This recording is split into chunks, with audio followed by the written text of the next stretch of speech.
আজকে আমরা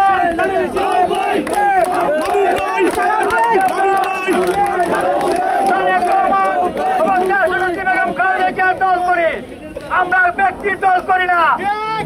আমরা দলের পক্ষে ছিলাম, দলের পক্ষে থাকবো ইনশাআল্লাহ।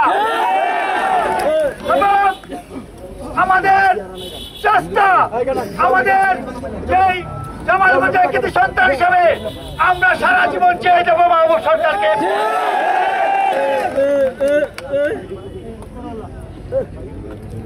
আমাদের মাঝে উপস্থিত আছেন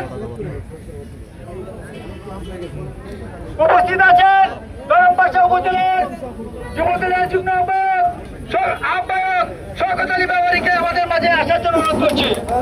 সংগ্রামী সাথী বন্ধুরা, অনেকে ভাবছেন যে আমরা দলের বিরুদ্ধে নয়, আমরা ধানের শীষের পক্ষে, খালেদা জিয়ার পক্ষে, আমাদের পক্ষে।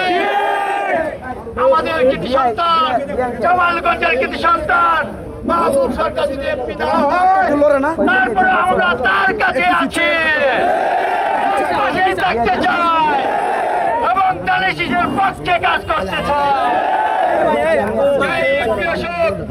চূড়ান্ত মনোনয়ন পর্যন্ত আমরা আশা করবো আমাদেরকে যদি এইবার না হতে ভবিষ্যতের জন্য মাহবুব সরকারকে এমপি হিসেবে ভাবতে চাই, ঠিক কিনা? আমাদের জামালগঞ্জের আবেগ, জামালগঞ্জের স্পন্দন, জামালগঞ্জের গর্ব, জামালগঞ্জ, ধরমপাশা, তাইপুর, বন্দনগর সহ আমরা সর্বস্তরের জনগণের দোয়া ও প্রত্যাশা করে। সংগ্রামী সাথী বন্ধুরা, আমি দীর্ঘায়িত করব না। আমার পিছনে আমার সিনিয়র নেতৃবৃন্দ আছে, আমরা দলের বিপক্ষে নয়, দলের শীষের পক্ষে, কিন্তু কোন দলের পক্ষে নয়।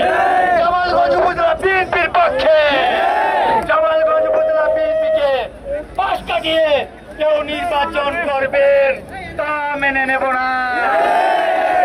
আমরা বিএনপি করি, বিএনপি করবো, ধানের শীষ করে ধানের শীষ করবো।